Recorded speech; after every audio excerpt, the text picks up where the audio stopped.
Same as last time. Thank you. Okay. Yes. Okay, next slide, Sarah. So again, thanks everybody for being here today. You've got Rachel and I from the city. Our larger team also includes many people from long range planning and current planning.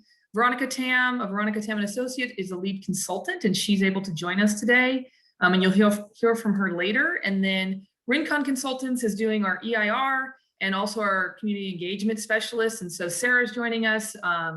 Ryan joined us at a previous meeting, and then Suzanne Huerta, you haven't heard much from yet, but she's been doing in the background, managing the EIR process. Next slide. So today's agenda, we're going to kind of go through overview of steps completed. We're going to then review the draft housing element. We're going to talk about the chapter structure. We have some discussion questions, and then we'll kind of go into the next steps and agenda going forward. Again, you guys are providing us expert level input and direction, and we expect you to disagree respectfully, to share information with the constituents and the community members that you engage with, and to be present and avoid multitasking and distractions while we're together today. So far the steps completed is we had the RENA appeals hearing and the final RENA allocation at the end of last year and early this year. This task force has met 2 times previously, and then today will be our final meeting. We've done 2 community surveys, 3 community workshops. We've done coordination interviews with the various departments and advisory groups at the city. We've kicked off the environmental impact report with the notice of preparation, and we had the 2 EIR scoping meetings in May. And then we have planning commission meetings and city council meetings that have taken place, and then several more going forward. And so we sent you the full draft on July 19th. We're meeting today. And what we're expecting is our discussion today doesn't have to be the end of the discussion. We are presenting to City Council on September 20th.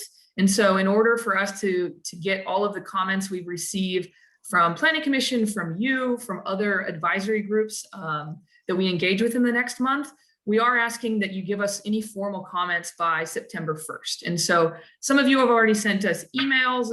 That's fine. If you want to directly comment on the draft and send us those comments, if you want to take a more formal kind of written letter response, we will also take that. And then any comments you give today as well are very much appreciated. So that's kind of the path forward. And September 1st, really, you've got a month and a few days to coalesce your ideas and formally give us any input so that we can include it in the final draft that goes to council and then will be submitted to HCD.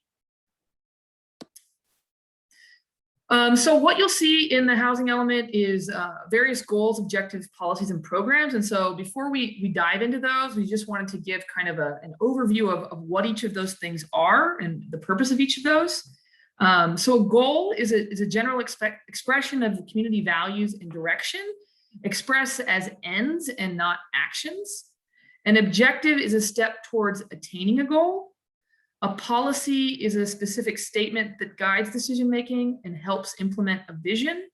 An implementation program is a specific action assigned to a responsible agency to accomplish an objective. And a quantified objective is a specific end, condition, or state that is measurable, immediate step toward implementing a program. And so as we discussed today, we might come back to this one, or if you want to take a quick screenshot, I think it's just helpful to understand that as we dive into the structure of the housing element. So with that, I will turn it over to Sarah. Great, thank you. So also, since this is like the main objective of this meeting is for reviewing the housing element draft, when reviewing this draft, it's best to start by looking at a higher level to see where everything fits together. It's almost like starting a complex jigsaw puzzle where you like look back at the front cover of the box, so you keep having that context of like how everything fits together. So the first chapter of the housing element explains the statutory requirements established by California housing law. Next chapter describes the relationship of the housing element to the other general plan elements, such as land use, circulation, safety, and others of the general plan. Then, to explain the current conditions and needs of the community, we have a section called Constraints and Strategies. So that mainly focused on the changing housing needs, the aging housing stock in West Hollywood, and the existing affordable housing.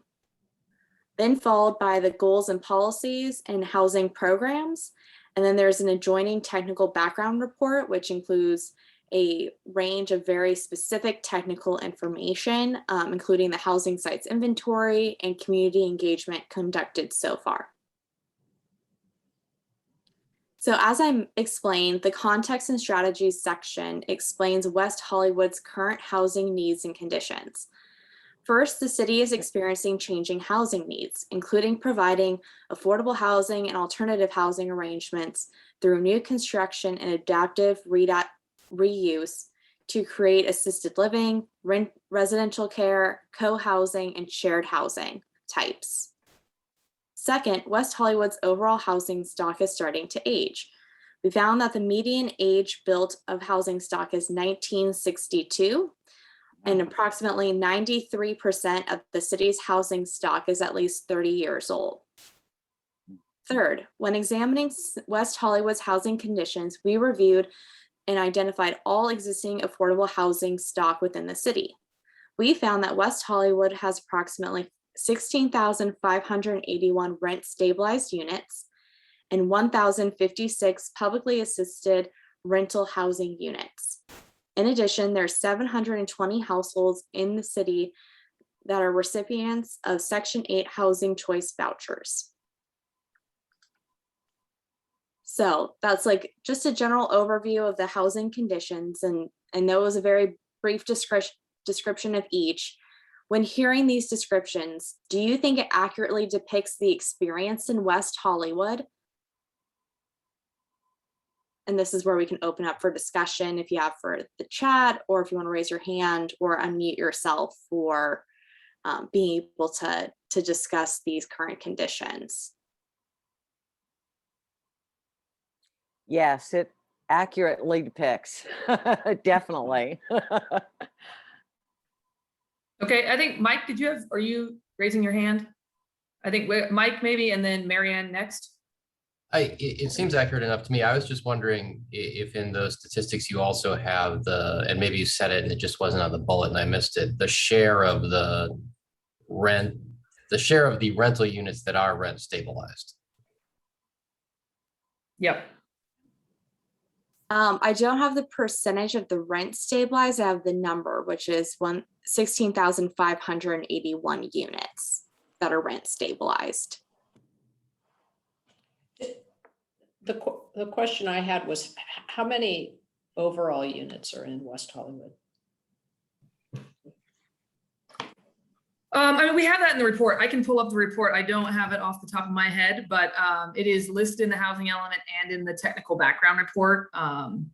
Okay. Don't worry about it. I was just okay. Sorry, Marianne. I don't have it. Are there 50,000, 100,000, 25? Any?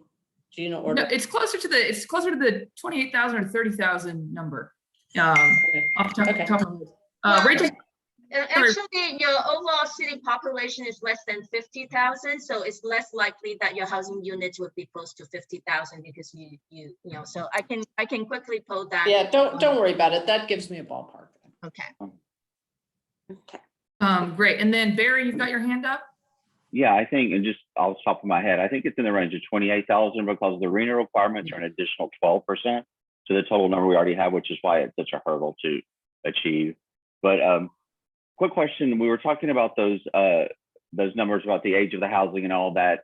I'm just curious, does it help at all to establish a baseline, because that's not comparing us to say Beverly Hills or other cities? So we kind of throw those numbers out there. It seems really overwhelming or seems very old. But what is the kind of California average for in a municipality about the average age of their housing stock? So I'm just because we're not really establishing a baseline on comparison about ourselves to other cities. So I don't know. And this is really just FYI for my knowledge, but I was also curious, does that help in any of our arguments or anything that we're trying to establish? So does anybody know what the average housing stock age is in California?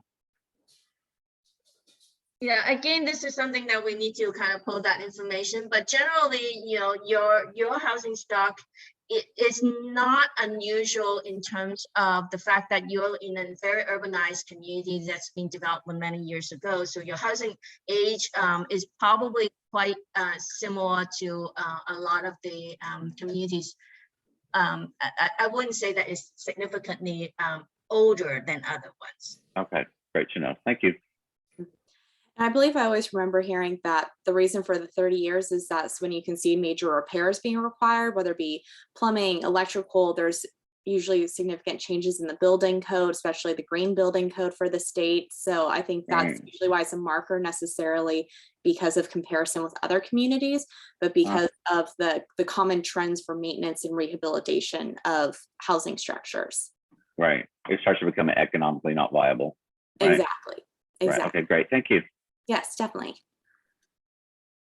If there's any other comments or questions on the current conditions, or we can move forward on the housing goals and then the policies and programs. You can also always send in the chat or raise your hand, and we'll keep monitoring that, Allison. We'll keep an eye on that and let me know whenever I need to keep checking on people. So. Oh, Angie, I think your hand's up until, yep, sorry. Yeah, thank you. Yeah, maybe I missed it, but one of the things that I think is really great about West Hollywood is that of all the 7 sort of distinct neighborhoods, the majority of them are considered 15-minute neighborhoods. So they're like within a certain distance to amenities within a bike ride. And to me, that's really critical, because when we start talking about density and density of homes and other things, knowing that almost the entire city is a 15-minute, or all these neighborhoods are 15-minute neighborhoods, I think is kind of critical, rather than just the numbers.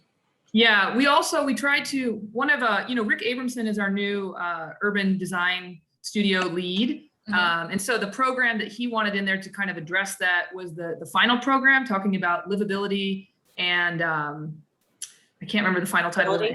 Yes. And so that was really where we were trying to touch on the work that the studio is doing in connection with long range planning to really create, also, environmentally, if you don't have to get in your car, if you don't have to, if you can do all these things in a 15-minute radius of your home. And it ties directly to your parking codes too. Right, exactly. Okay. Also, I think Chelsea had her hand raised. Yeah, thank you so much. So I just want to make sure I'm understanding this correctly. In the 93% of the existing housing stock is 30+ years old. And only 7% of the existing housing stock has been, built or come to be in the last 30 years. And so I think I'm just challenged by this idea, because I think what we hear is, there's just so much constant development happening. Do we have a sense of what percentage of development happening in the last 30 years has been housing versus other types of development, just for the community to have a sense of that? I think there is you're also talking about a net increase. So you have constantly new housing, but you're also demolishing some existing housing.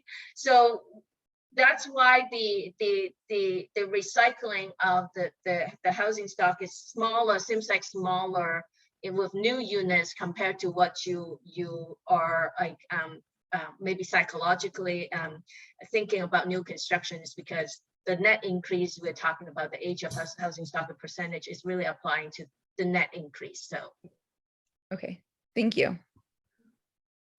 Wonderful, great questions. I see two. Oh, Sheila, okay. And Sheila having her hand raised. Yeah, I would just say that another point about that is that when West Hollywood became a city, we were pretty well built out when we became a city. And of course, most of that is rental housing. So that also, makes sense when you look at the total numbers and the new versus old, aside from replacing some of the older units. That's all. It would be interesting also to include a metric of of density, you know, how many units per area, and how that compares to surrounding cities as well. I think as, you know, as this housing element takes cycle and as development happens, it would be interesting to know how that density is changing. Great. And then Mike, you've had your hand up for a minute. Yeah, thank you. It's a follow-up to the response to Chelsea's question. Am I understanding correctly that the 7% doesn't count, like if someone knocks over a single family home and builds a new one? Is that, I wasn't sure how to interpret the response to her question. But I think what you're looking at is that you obviously have a lot of new construction, but the percentage that we're talking about is the total picture of what is right now. So you have already discounted the units that it's not, how else should I say it's not that you're discounting, but your new construction is not adding that much impact to your overall age distribution of the housing stock, because your net increase may not be as high as what you think they are because of the demolitions. So, okay, I guess this is where I'm confused, because if the figure is that 93% of the housing units are, you know, over 30 years old, and we demolish some old units, right, and then add some new units, the new, like the demolished units no longer count, right? Right. And so but then you also, yeah, okay, go ahead, yeah.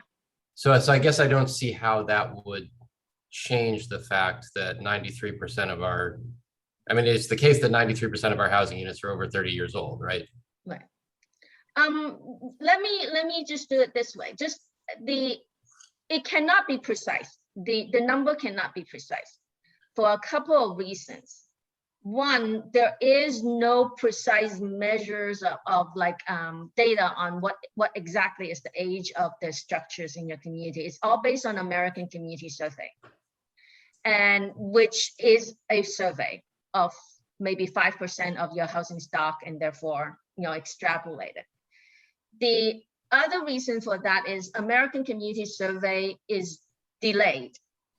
We're using 2019 data right now when you're in 2021. So there's always a delay in the new construction and how it gets factored even into the survey. So I guess because of that, use it as an indication of the magnitude rather than as a precise number. Right. Angie, I see you have your hand raised. And Chelsea then next. Oh, sorry. No, I didn't raise my hand. I don't know if this was. Okay, perfect. Sorry. It went up a second time. So I don't know how I did that. Sorry. No, you're totally fine. Chelsea, did you have your hand raised? No, I put it back down. Thanks a lot, though, Okay. Sarah. Okay. Hey, Allison, or just Sarah, in a rough order of magnitude, can you tell us how many pages we have to go through, and that way we gauge our questions better? Oh yeah, no, you're okay. We have, since we're going through the goals next, and there'll be a brief discussion period, which I think will still be very high level, because I think the programs is like kind of like the meat of the plan, and there's an extensive array of programs. So we have technically 2 more discussion periods. Next one's still high level, and then moving forward to the housing programs being the longest discussion period. Thank you. Wonderful. Thank you for mentioning that. Yeah, it's a little harder to do the agenda today when we had so many things we're breaking down for a very large plan. Okay, great. So with that, I think we are good to move forward. Okay. As I mentioned earlier, sometimes it's easiest to see the context from a higher perspective. So in terms of the proposed housing goals, we have this list of 6 housing goals. that the city is trying to accomplish is essentially the priorities of this plan and kind of just like the structure and framework for which the policies, programs, and even the objectives build off of. So I'll leave this here for a moment for you all to be able to see, and then I'll show in a second where the changes in the goals exist.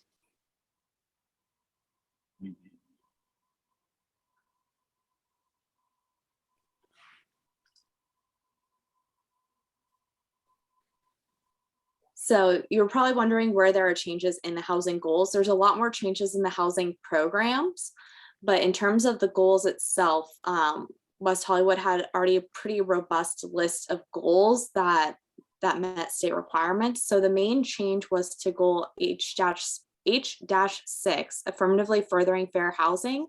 Essentially, we were able to modify an existing goal in order to meet more of those AFFH requirements set by the state.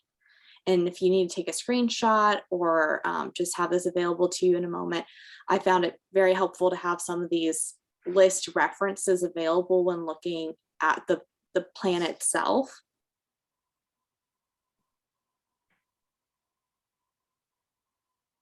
So just, I'll bring the list up of goals in just a second, but when looking at these goals, and we can go into like the reference point for each of the goals, but when looking just at this list, do these goals represent a strong vision for housing preservation, production, and innovation? And then what goals and objectives may need to be added or updated as part of this process? So I'll go back to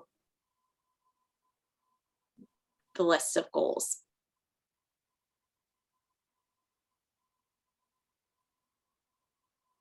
Sheila? Yeah, I think as general categories, the goals are fine. They cover a lot of ground, but there's also a lot of detail under every one of them, and that's where that's where I think at least my efforts are concentrated. Yeah, Angie, I see your hand raised. Yeah, I think sometimes we fall into a little bit of a danger where we talk about goals, really kind of high level, broad goals. And goals are great, but if we don't have actionable kind of things to do attached to the goals, sometimes we don't do them. And so I would my preference is to always add, when we say a goal, to add something to it that would help us get to the resolution of that goal. So like, for instance, provide affordable housing, which is great.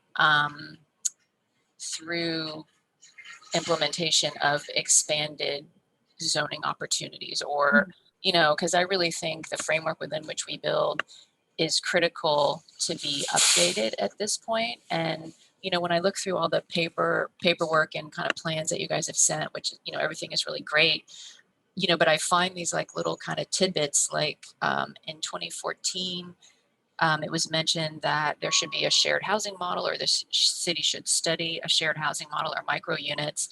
And then we're in 2021 and we're still talking about that as a goal, to consider that for the future. So I think we really need to put teeth into what we're talking about. And I think the goals all sound really good, but they're really broad. And I really want to see some kind of teeth into it so that we actually make actionable change. Yeah, that's fair. And I think you'll see that in this next step. Like I said, it's a very, very long plan. So trying to like take each component in, the housing programs is definitely where the teeth is for the plan. And I see, Barry, you have your hand raised as well. Yeah, quickly, provide affordable housing. This kind of dovetails into what Angela and Sheila are saying as well. I was excited to see under our affordable housing in this arena, low and lower income housing. Again, all of these are kind of nebulous terms for me, because I guess these are defined by housing and urban development. I don't know what, but we kind of build affordable housing, but it's for people that earn $100,000 a year here in West Hollywood. So, but I'm curious again, as Angela had said, and Sheila, under H1, I was pleasantly surprised to see low and lower started to be included, and I think this goes to what Angela's saying about actually having some quantitative elements to this. Could we actually maybe break H1 down and put some sub or bullet points under there and break that into affordable, low, and lower? Because that's what excited me most about the current RENA plan is that, and this is, you know, the real touchstone in our city is the affordable housing issue.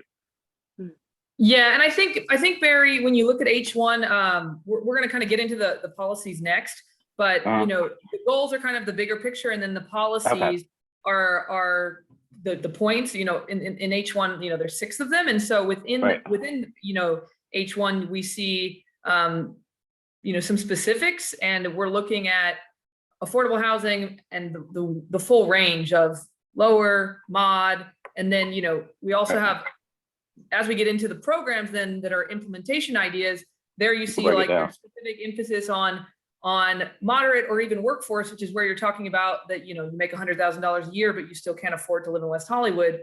And, you know, that's kind of also, we're trying to create programs that will achieve that missing middle housing type. Noted. Perfect. Thank you. Yep. Wonderful. Great. Saw a couple of things in the chat. Thank you for Mike Manville for looking at the percent of renter units that are rent stabilized. And then also the number of units overall that are rentals. And then if there aren't any other questions or comments on just the goals overall, which I do have reference points to that breakdown of each goal for its objective as well as the sub points related to that. But since the programs have so much to them, we decided to focus on that today. But if there's any context you'd like provided, if you have a question of a certain goal, please let me know at any point in time. I can go to those reference slides as well. So the housing programs are broken down into overall categories, and then there are a number of policies related to each of those goals, each of those programs. So the first being for preservation of existing housing, then preservation of affordability, the production of housing, removal of government constraints, and affirmatively furthering fair housing. So just breaking it down to the next level for housing programs. And then I will pass it along to Veronica to explain the summary of quantified objectives, and how it relates to the housing programs as listed. Yes, under state law, the housing element has to have 3 categories of quantified objectives: units to be constructed, units to be rehabilitated, and units to be preserved.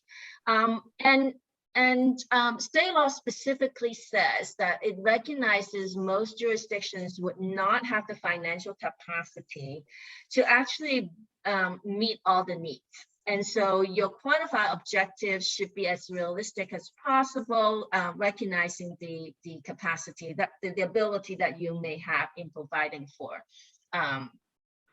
the needs in the community. So for the new construction, specifically about that, it doesn't need to be the same as the RENA.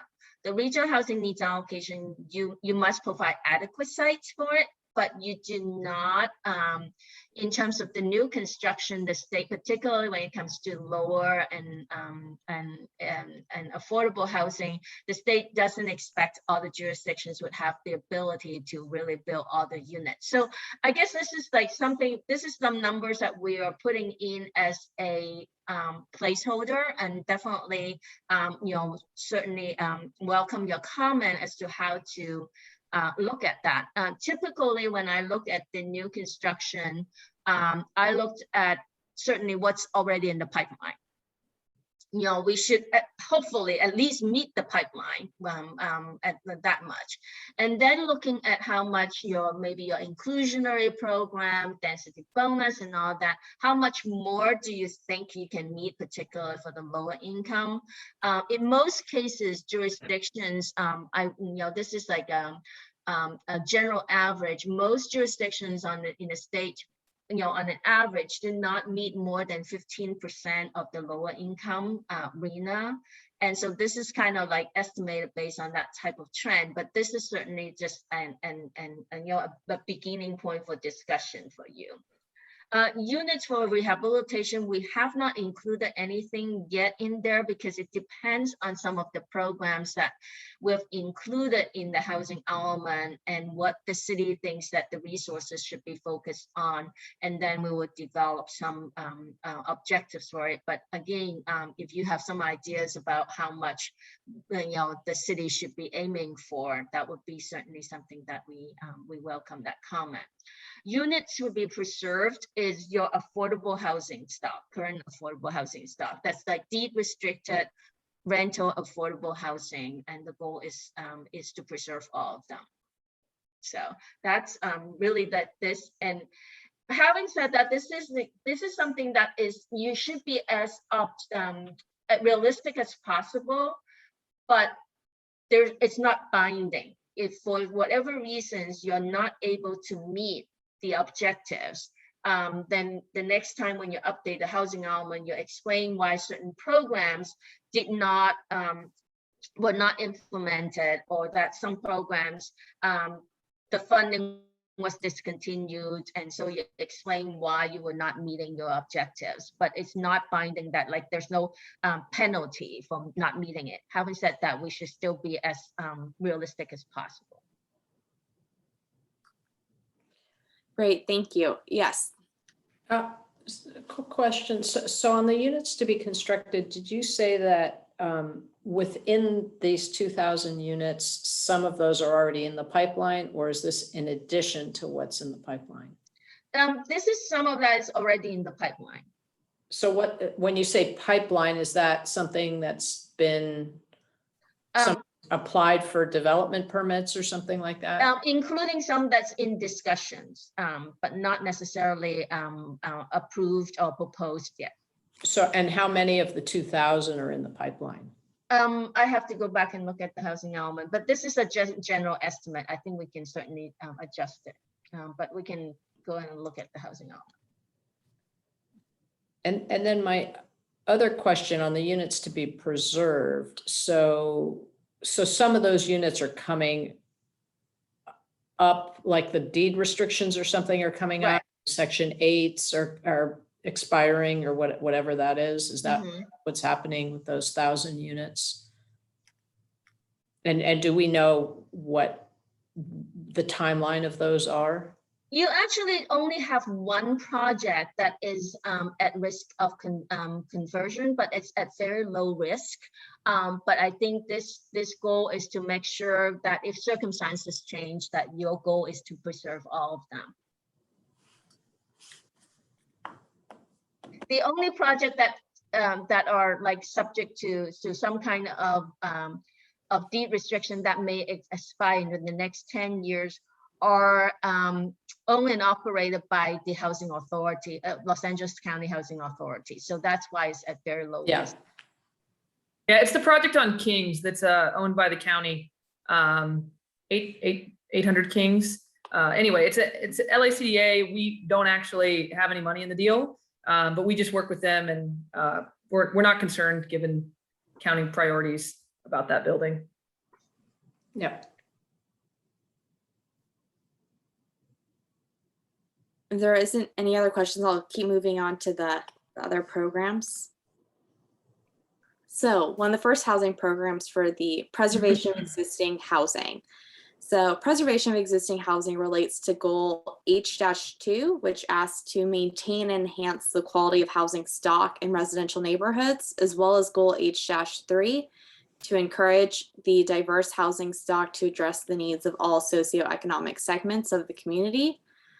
So when examining West Hollywood's existing housing stock, the following items were identified as opportunities to maintain and enhance the quality of housing stock. So retrofitting of existing housing focuses on meeting the city's adopted mandatory ordinances requiring the soft, weak, open-faced, or SWOF, non-ductile concrete, and pre-Northridge steel moment framing. So this can be essentially seismic requirements for building stock to be able to have it be ability to withstand earthquakes in this seismic active area.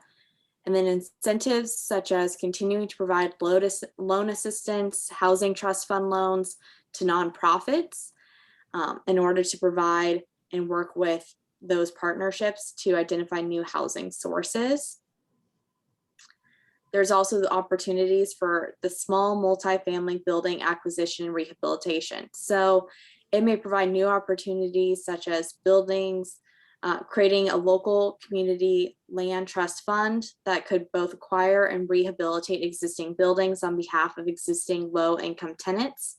So converting rent stabilized ordinance buildings to permanent rental housing, and convert other buildings to ownership through limited equity cooperatives and other similar mechanisms.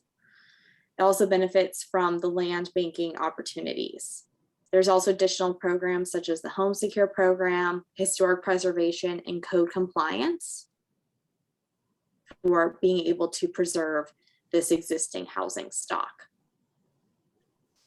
The next program is the preservation of affordability. It's kind of broken down into the next 4 components. So preservation of affordability relates to goal H-1, provide affordable housing. So the city has a number of existing affordable housing programs, which will be maintained as part of the 6th cycle housing element. And those programs, including the rent stabilized ordinance, housing choice vouchers, preservation of publicly assisted housing, and the residential referral list. So it's generally a maintenance and continuation on of existing programs. So it's a lot of these already exist and are able to be expanded upon and just generally maintained by the city. Next housing program is for the production of housing. So this relates to goal H-4, provide adequate opportunities for new construction of housing. So in order to produce more housing and more diverse housing options, the following programs are included. So the adequate sites for RHNA and monitoring no net loss, the first option, incorporates the housing sites inventory, which is available in the technical background report. There's also the replacement housing, which incorporates RHNA sites in order to meet Assembly Bill 1397 requirements. And then there are opportunities to produce more housing through accessory dwelling units, an inclusionary housing ordinance, the partnerships with nonprofits, which we've discussed in this group specifically a few times, and then also the community land trust. There's also additional opportunities for producing more housing, and Veronica can also probably explain some more specific sub-programs, including the home ownership program, the mortgage credit certificates, and the first home mortgage program. So those allow for producing more housing. And then also the commercial development impact fees and green buildings are other opportunities for more housing production. And then one of the last programs is the removal of government constraints, which we've discussed a few times in this group, but it relates back to goal H-5, provide for a government environment that facilitates housing development and preservation.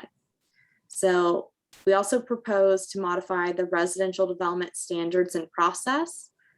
And also for the following zoning ordinances, they will be amended to meet the state requirements. So they're listed here for these zoning ordinance amendments and then the related state requirement that it will be meeting. And then followed by streamlining some of the processes for housing production, as well as the fee waivers for affordable housing. So we can go into those details as you have questions. And then finally, the last housing program group is the affirmatively furthering fair housing, which relates to the new goal H-6. And so in order to improve and prioritize fair housing, we recommend fair housing outreach and enforcement, tenant and landlord mediation to be expanded and maintained, tenant eviction protection, services for special needs populations, enhanced management, business assistance and relocation support, and community engagement. So some of those are ideas from this task force. Others are such as the tenant landlord mediation and tenant eviction protection already are being maintained by the city and can be expanded and improved as part of this process. And then, as Allison mentioned earlier, the housing related urban programming for wellness and walkability is a new sub-program that can help with that walkability, the 15 minutes to amenities, just the density of the city allowing for closeness to amenities. So I know that's a lot of information, so we can unpack it, be able to go back to reference slides. So just, let me know a little bit of the idea of your questions or things you really want to discuss. But just based off this initial review, like, did you find there new additions that are helpful? Is there anything missing? Do you have any additional comments or questions or clarification you would like? I know that we can make references to the slides as well as us looking at the breakdown of the goals and how it connects to the programs as well.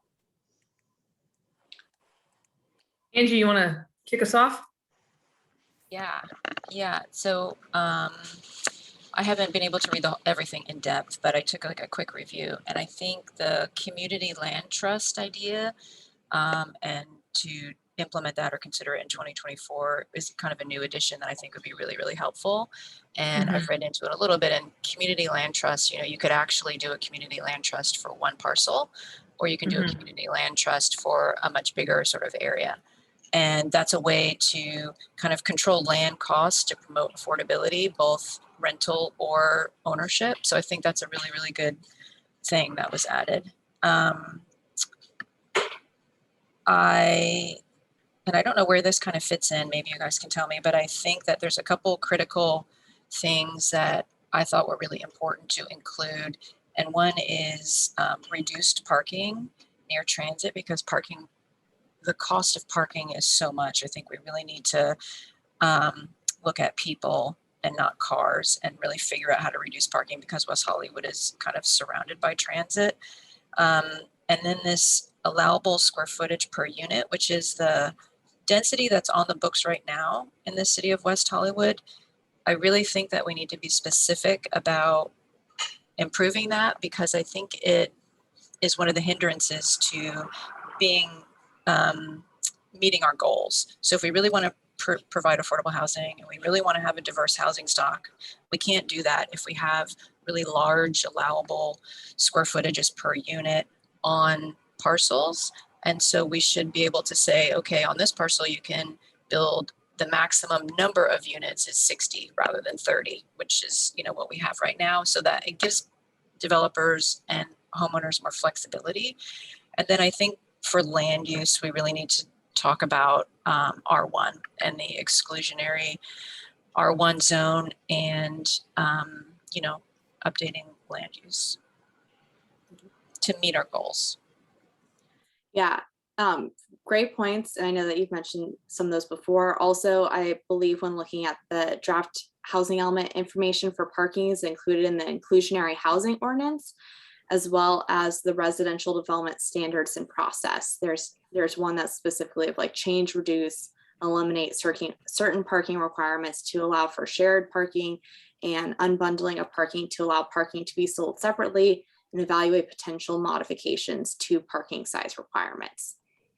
Yeah, that sounds good. I don't know, and maybe this is just me, but as I'm reading it, I read that you say consider, like it would be a good idea to consider this. And to me, I would rewrite it and say it's critical that we do this.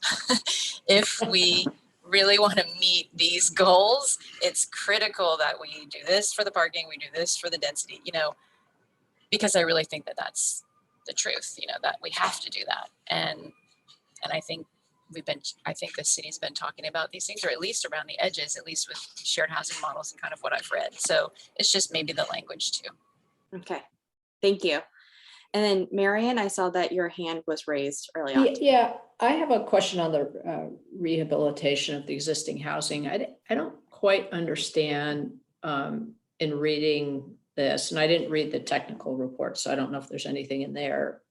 What programs are really going to help rehabilitate the existing stock? So if I'm a private owner of an apartment building in West Hollywood and I have 6 or 7 tenants that have been living there for 15 years under rent stabilization rents. And my apartment building's falling down and I have no incentive other than whatever code requires to enhance the building. What programs are we talking about that's going to incentivize me to make improvements to my project?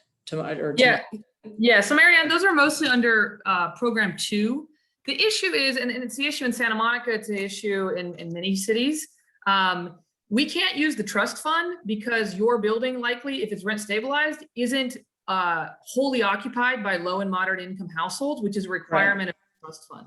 So we have to look at other sources. What other cities are doing, what Santa Monica does, you can use your CDBG funds. So we get $200,000 a year, and we use that. It goes to engineering for sidewalk improvements. And so, that's a potential conversation. There's also new funding that we're going to start getting annually from the SB2 planning grants. And I think we qualify for 137,000 or so a year. And that could potentially be a source of, rehabilitation grants. I think also, in talking to HCD, there needs to be other larger state pools of money because locally, there's limits on how much we can really shift over to rehabilitation when we also know that we need new units. And so that's the real kind of position we're in. And Mike, I think maybe you want to jump in if you've got other insights on funding, or did I misread your face? Okay, no. Okay. Yeah, because those numbers, I mean, given the statistics that we mentioned earlier, right, those numbers aren't going to do it, right? That's not going to help the existing stock. Right, exactly. And so you guys, unfortunately, there aren't any really identifiable ways to improve that issue, right? I mean, there's no, I don't know if through property tax breaks or something that can be done so that, the private owner is incentivized to utilize money to make improvements. Because it's just, I just think it's, it's a big hole. It's a big issue, right? I mean, you guys know it. And I guess I just don't see anywhere in this plan that there's anything that can really address that. So anyway, so that was one thing. The other thing is on the production, there was mention of, home ownership on moderate or even, I don't know if on an affordable basis, but for moderate people, home ownership. And from my perspective, in West Hollywood, that would probably have to mean condo development, more condo development, because, there's just, just home development is just not going to happen, I think, with market rate housing. And I think a couple of the real issues there and why you don't see more condos being developed are really insurance issues around liability issues. And I don't know if there's been any discussion at the state level or city levels to somehow help developers from an insurance perspective, creating some sort of, like they do earthquake insurance in California, that because I think that's a real issue for developers and why they don't develop condos. And then, of course, there's all the other things like, parking requirements and maybe allowing more density for certain condos if they're for moderate income levels, allowing higher density, which defers some of the cost of the land, which can from that perspective. Great, thank you. Barry, you want to go next, and then Chelsea, then Will, and Sheila? Yes, ma'am. And just so I can confirm, is this our closing slide right now for this discussion? Yeah, this is the final discussion period. Okay, great. Perfect. Unless there's questions at the end. Speak now, Barry, or forget it. Okay. Forever hold your peace. I have a very hard time holding my peace. No pun intended. I know that. So, and I kind of forgot my point. Oh, first of all, I just wanted to give y'all a non-gender specific attaboy, attagirl, whatever. I think y'all did a great job on this. I know that everybody comes to the table with specific interests and I think y'all did a great job in capturing and trying to to make everybody's voice be heard. Thank you for the nonprofits, adding the nonprofits to the potential developers. I think that's something we need to start including in our bag of tricks in West Hollywood that we've typically kind of not allowed to be part of the discussion in West Hollywood. Two big topics, I guess the route H5, Allison, as you were talking before, at some point, I guess policy and strategy and really the planning department and the city council become really instrumental in the implementation of what we're discussing here today, right? So at some point, it kind of has to move over while we create this great 30,000 foot game plan of how we're going to accomplish these rental goals. At some point, doesn't it kind of fall into the lap of the planning and the council to actually try to implement this and make it and to give it real world quantifiable results?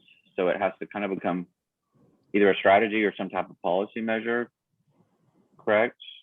So that we make sure that we have a metric for meeting these goals that we're establishing, right?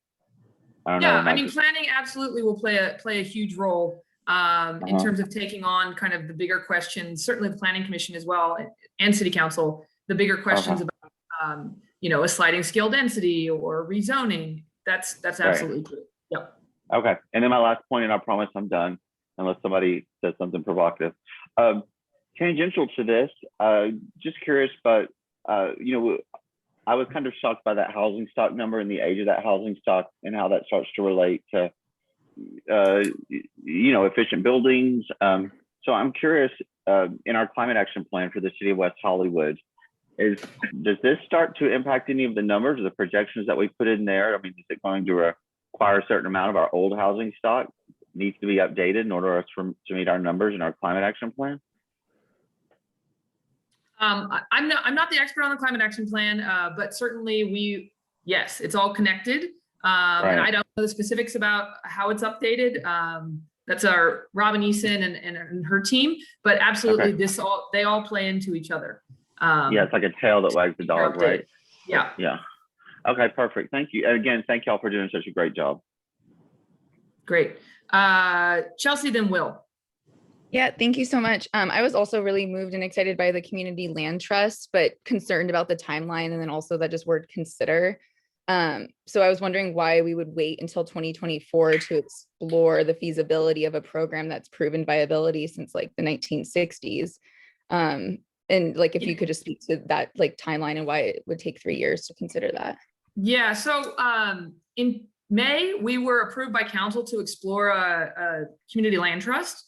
We are actively in conversation to try to find a West Side partner that's doing this work. And we are, all of you are housing experts, many of you on the West Side.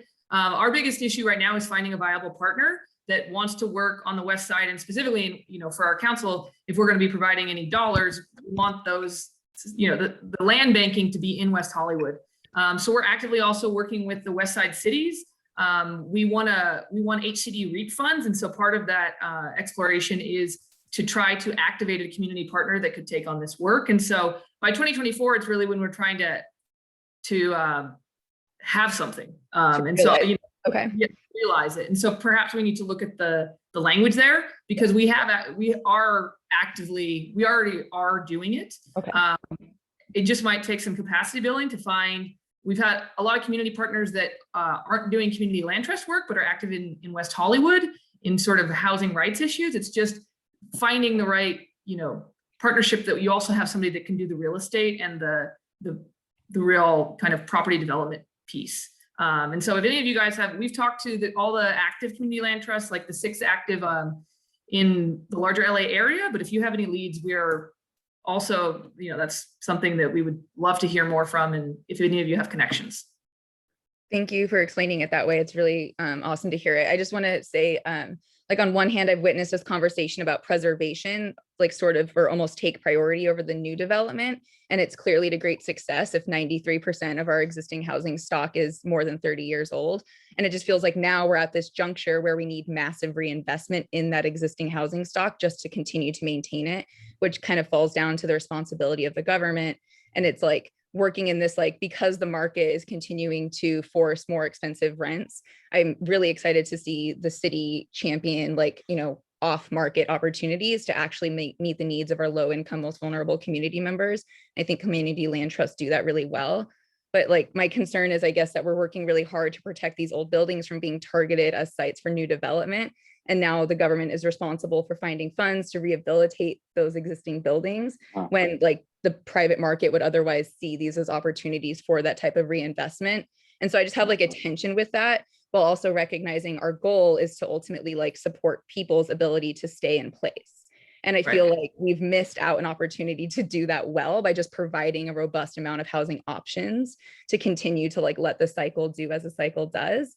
But that's why I just want to say I'm excited for this sort of offshoot that's recognizing a new mechanism to provide that low, most affordable opportunity for communities who need it. And then I just want to like speak to that tension that's sort of existing in my mind about like the failure or the like, absence of new development over the last 30 years, which is like in the course of my lifetime. And now we're at this place where we're like, how are we going to reinvest in all of this old housing? So yeah, it's just a little concerning to me and confusing. And I want to just say, like, I want to prevent displacement. I want to, really invest in people's ability to stay in place. So I applaud our reinvestment efforts, but just I'm troubled by like that tension and how we're at this place now. So, but just real quick on that, Chelsea, don't confuse an old building with an historically designated property. Just because it's old doesn't mean it's historically designated as a, sorry, was I doing that historic property? Did I? Huh? Did no, I? It just sounded like when you were saying we have a lot of whole buildings, so I'm glad that historic preservation is working well. It doesn't necessarily mean that. I didn't speak to historic preservation. I meant like the rehabilitation of that existing. It's different than historic preservation. Right. Okay. Will and then Mike. A couple questions. Do any of the programs speak to potential development on the city-owned sites that we discussed last meeting? Yes. They are 15. Program 15 includes the ULI TAP work, and then it goes to like a commitment to, have housing on the city-owned sites. On all of them or a portion? Sorry, I have to go review that one. It's a portion, and if you go into the technical background report and the sites inventory, it kind of goes into our discussion from our last task force meeting, where we assumed like a 50% density bonus on those sites just to kind of arrive at the numbers. But the city-owned sites having housing, it's critical. So that's absolutely, a large, and we actually think our numbers are conservative. So we just use a 50% density bonus, but very likely these will probably be, some of them will be 100% affordable. And so you'll see the density and the actual units provided on those city sites is much higher. But for the sites inventory and just for the housing element in general, we were conservative so that, you can always go up, you just don't want to go down in terms of overcommitting. We'd rather undercommit and overdeliver. Okay, very cool. And then I believe maybe last meeting, it may have been one of Dawn's points that it would be nice to target opportunity for people who work in the city to be able to live in the city. I wonder if that factored into any program, for instance, the wellness and walkability program. Definitely. I mean, the wellness and walkability, we talk about live work in terms of kind of Rachel's on, but she can speak more highly. We already have live work designations. We mentioned it in goal 3 is like a continued focus on that. I think that's the extent. Oh, and sorry, Rachel, you can jump in if you want.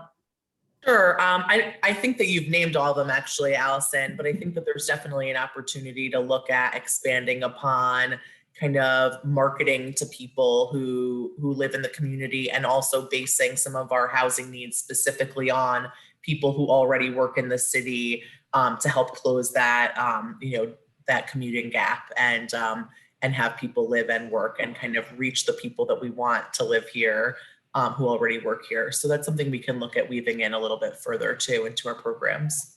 Yeah, I thought that was a really good point from last time. And I know also Sheila has her hand raised.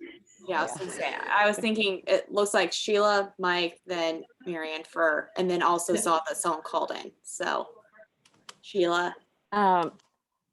Okay. My comments really, I'm going back to something that Marianne really really focused on, and also Barry mentioned, and to some degree Chelsea mentioned. My complete focus has been basically on goal H1 and H2, which basically means protecting existing housing plus providing new affordable housing. And Marianne, said, well, we keep supporting it, but we don't seem to be doing anything about it. Well, I think that, and by the way, I noticed that in the H1 goal, you removed from the way it was the last time, you removed avoid displacement. And I think that was because of pushback, because we weren't really doing anything to avoid displacement. But I would like to suggest that we replace it with discourage displacement, because I think that that's something that we can do. I think there are ways we can strongly discourage displacement. And I think the best way that we can do that is by giving multifamily building owners reasons to keep their buildings instead of selling their buildings to developers. So I would like to throw out two ideas. I vaguely mentioned this at the very end of our first meeting, but I would like to throw out two ideas, and I would certainly like to hear what anybody else might have to say about them. But I think that we can incentivize, as Marianne was questioning, I think we can incentivize rehab and updating of existing rent stabilized buildings by offering landlords some help. Now, on the more modest side, I think that something that we could do is offer a small refurbishment fee to do minor upgrades on 2 apartments in exchange for the landlord allowing a senior or a disabled person on an upper level unit to move to a newly vacated ground level unit. That would not only help the landlord offset their expenses for 2 units, but it would also keep a tenant more secure and affordable housing that meets their needs. So that's a 2-for goal. Then on a much bigger scale, offer a significant set amount for rehabbing and upgrading a building in exchange for setting aside a unit as affordable. It would not only help the owner extend the life of their building and put them on a better financial footing,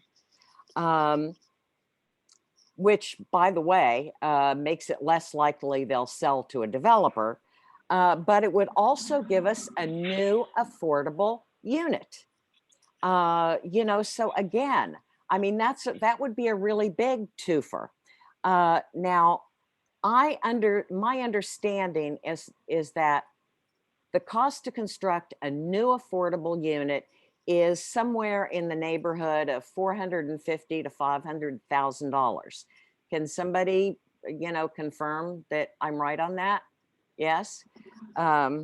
So it seems feasible to me that half that amount could possibly get us an affordable unit while extending the life of an existing rent stabilized building that might otherwise, the owner might consider, well, it's just not financially feasible for me anymore. So those are 2 ideas that I would just like to put out there. And also then certainly we need to disincentivize the displacement of rent stabilized units by fully implementing as a rent stabilized jurisdiction, the 1-for-1 replacement for every unit demolished as affordable housing, which I understand is a rent controlled jurisdiction we can do. So those are pretty much all of my comments and what I have to put on the table.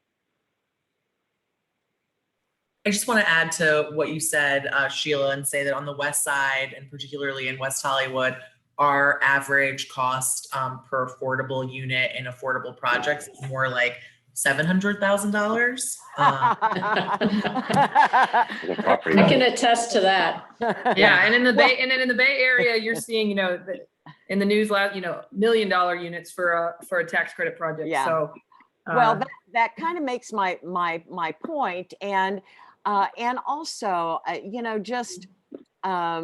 it has kind of historically been an issue where when we collect in lieu fees, those are really, a lot of people really frown upon those because people don't really see how we can put those in lieu fees to good use. And I think if we did something like this with in lieu fees, then people would start to see that those, and not only in lieu fees, but also the fees we get for new commercial projects. That would be something very visible and I think really, really helpful. yeah. So yeah, I hear you, Sheila. And what we did is, that's kind of wrapped up in program 2. Santa Monica has a program very similar to the one you described. If you want rehab dollars, your existing tenant has to be low income in order to qualify. And then they have to commit to either 5 or 10 years of a deed restriction on that unit to continue having it be affordable, kind of looking at it as a trade-off. But that is absolutely something that we've wanted to consider. And we see the preservation versus the creation of new as they go hand in hand. So hear you on that. Mike? I also saw we had someone call in, and sometimes it's hard that they have to stay unmuted for a while. So I was gonna have whoever called in speak next and then go to Mike and Dawn who've had their hand raised, if that's okay. This is Angie. Can you guys hear me? Yes. Oh, hi. I'm the one who called in. For some reason, I lost internet connection, so I'm just listening. Okay, perfect. Just wanted to make sure because Okay. sometimes that will happen if like a call in will automatically be unmuted. And so sometimes there's a little bit of background noise. So just wanted to confirm. Okay. Yeah. I'll keep no, myself sounds- muted. Okay. Sounds perfect. Definitely just put in the chat if you're like, I need to talk. and we'll make sure that you're able to be unmuted again. So, all right. Mike? Looks like your hand is, yeah, your hand was up. Okay. Oh, looks like you might be muted. Okay. I lowered my hand and then I didn't unmute myself. I apologize. No, perfect. Thank you. A couple quick comments. Just looking at the technical report about sort of how we're going to hit our numbers, unless I might be reading it wrong, it seems like at least some of our category numbers assume that we're going to have on some sites use of the density bonus. And I guess, so the one question is just like, how likely do we think that is? And the other one is just to keep in mind that although they keep kind of changing their mind, HCD right now is basically saying they won't accept those sorts of assumptions in a development scenario. An assumption of density bonus won't count. And then my other question was just looking at that technical report. It seems like 3/4 of our allocation is going to be met by 35 underused sites. So like a lot seems to be riding on the redevelopment of a small number of parcels, some of which, although the number is not disclosed, are assumed that they're going to actually be consolidated.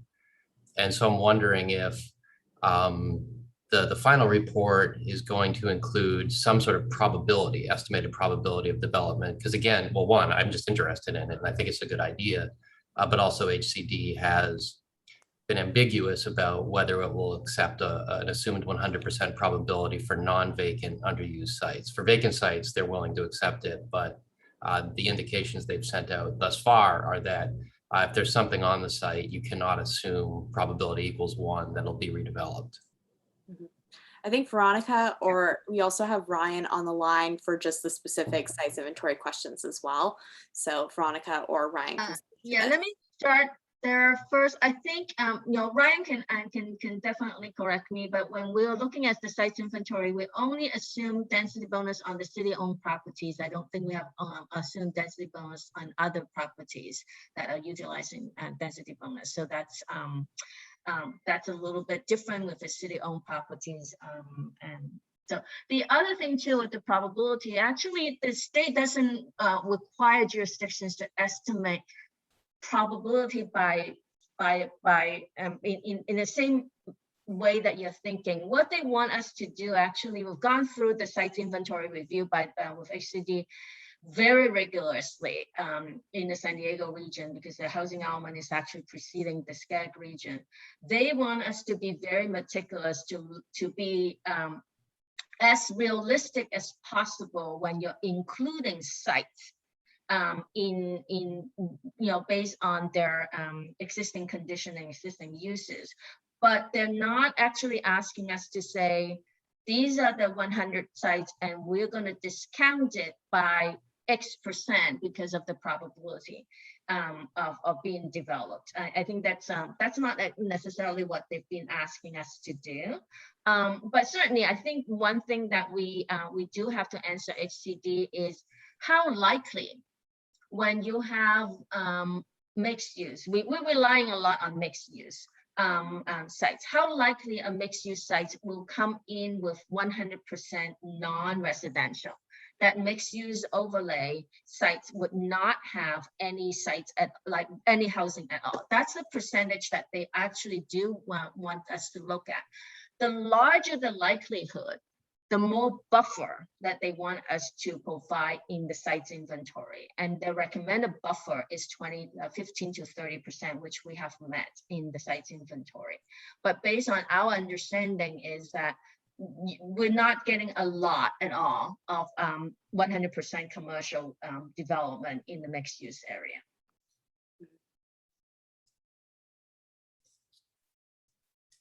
Okay, wonderful. Thank you for that clarification. And then Dawn, thank you for waiting patiently. Thank you everyone for participating. Like I said, the housing programs, the teeth of the plan, all the comments on the program. No, thank you. Good morning. And I want to make 2 points, one a micro point, and then one that's going to feed into a larger macro point. I don't know if any of you have tried to rent a house or an apartment in the last few years, but what I'm noticing is that these rehab projects are being passed on to renters. How many of you have seen advertisements that are bring your own microwave, bring your own stove, bring your own refrigerators, the biggest one I keep seeing. And, I'm going, what else do I need to bring to improve this entire apartment? Because it seems like I'm the one being asked to get out a hammer and nail. Moving on, there are dollars right now that because we're focused on these individual landowners, and there are dollars in terms of green energy. And you're not seeing them go after right? We can replace windows and doors. These may be small steps for these older homes, but you get into the psychology of the landowner. Okay, if I'm making these improvements, I've got construction going on. Let's keep that construction going to get this unit, looking really nice. So I want to encourage these landowners to, as Sheila was saying, take advantage of every dollar that is out there now just to improve your unit, to bring it up to code or to bring it up to what it's worth. I cannot tell you the disappointment in seeing an $1,800 unit and it's bring your own stove. But that is common here in West Hollywood in a few places. So I want to be radical, Barry, and simply say this: maybe there is a goal missing, because we've talked about this stakeholder, but we haven't really put any onus on them, right? And that's maybe to add community engagement and education as one of the major goals to have. As we talked earlier, all the onus, right? We're done. As soon as this housing element, I get to go back to normal, and you guys are going to get a bunch of phone calls, angry or happy about, through city council, what's being proposed. And so you want to take some of that burden and place that on these stakeholders, which is the community. And by adding community engagement and education, and then programs where it's, we, the city, are going to try to train and teach you what's available. But you, the landowner, and you, the community, you are the ones who actually have to enforce and uphold these values too. So I want to be radical and say, let's add the community, let's make them prominent. You're not going to reach any of these goals. I love, affirmative fair housing without, saying, hey, there's a lot of rich people who don't look like you who are going to come try to rent your apartment. Be nice to them. Get used to this changing and diverse environment. I remember the first time I rented, my mom had to get a signed letter from the bank as my co-signer, because sometimes we don't believe that certain people have money. Now it's been 12 years long enough where, I can be late on rent and my landlord loves me. But that took time, love, and understanding. And so that's something that the community can be a part of, and something that the task force, I think, should put an onus on this community to say, where are you stepping in?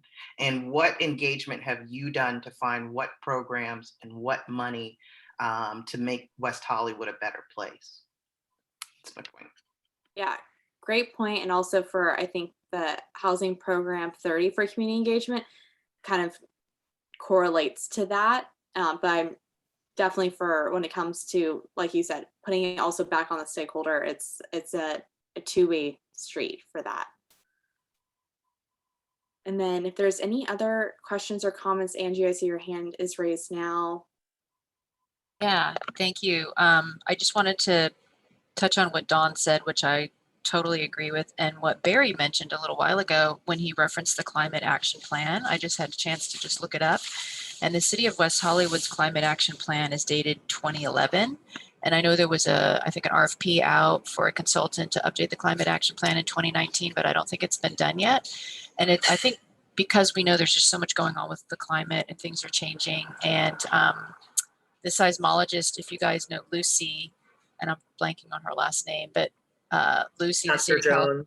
Yes, Dr. Jones. She came out and she said that the biggest thing we can do to meet our climate change goals is to make sure we have resiliency, and resiliency means you know your neighbor. And I think in West Hollywood, there's a great culture of knowing your neighbor and increasing density. And I think that we should tie the climate action plan that you guys are doing to kind of the improvements that we're talking about right now. And it would really directly tie into what Dawn just said, which is community engagement and education.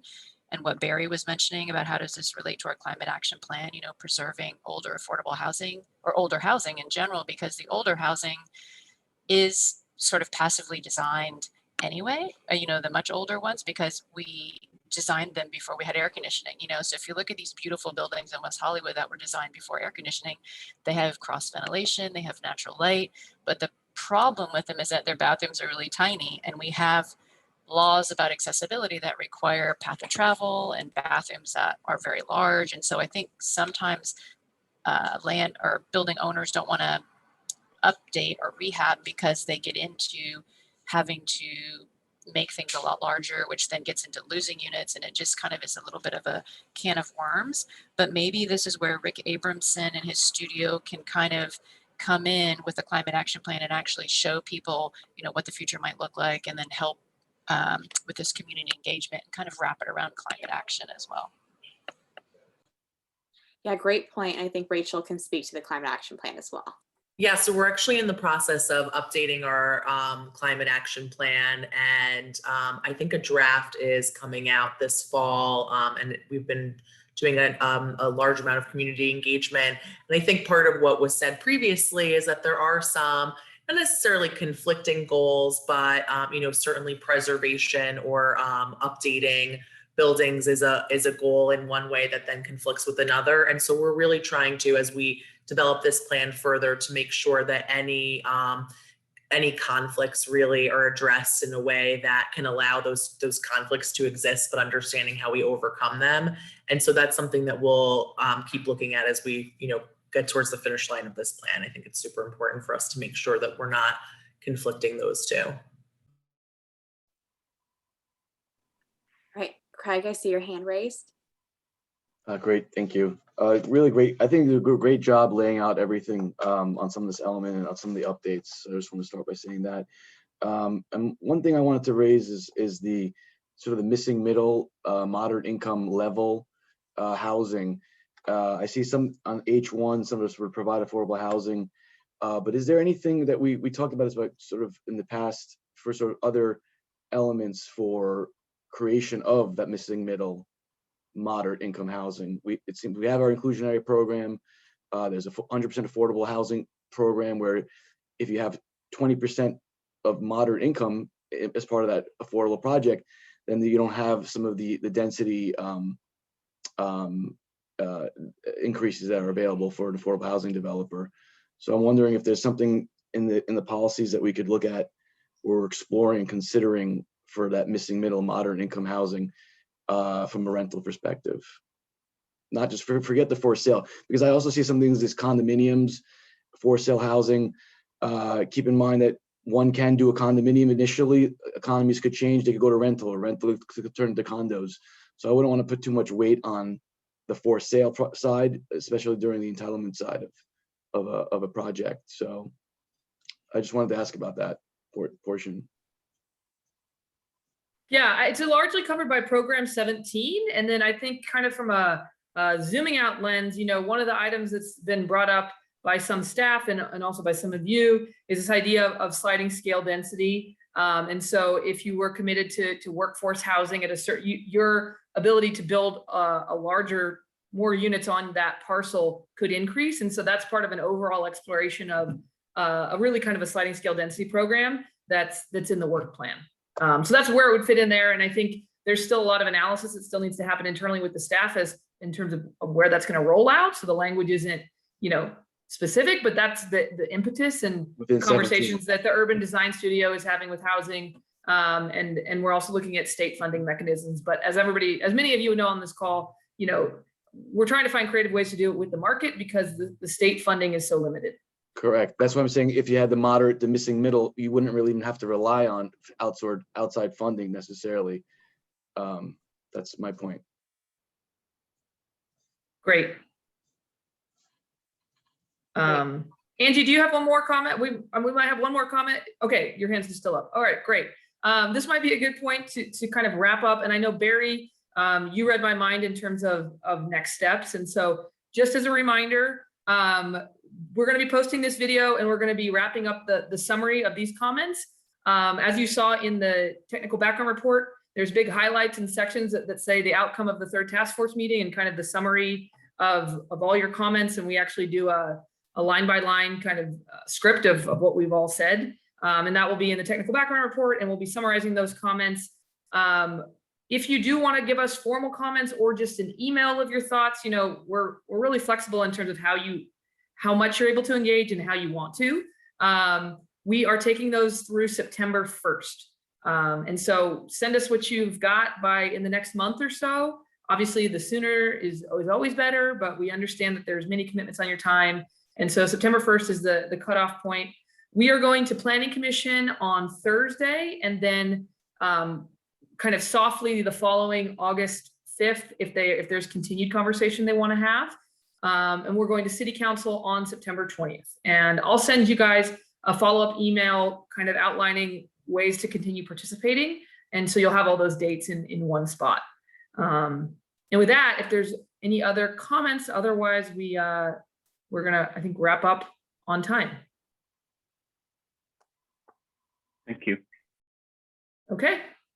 All right. Well, with that, thanks everybody. And have a great rest of your Monday. Thanks, everyone. Bye-bye. Bye.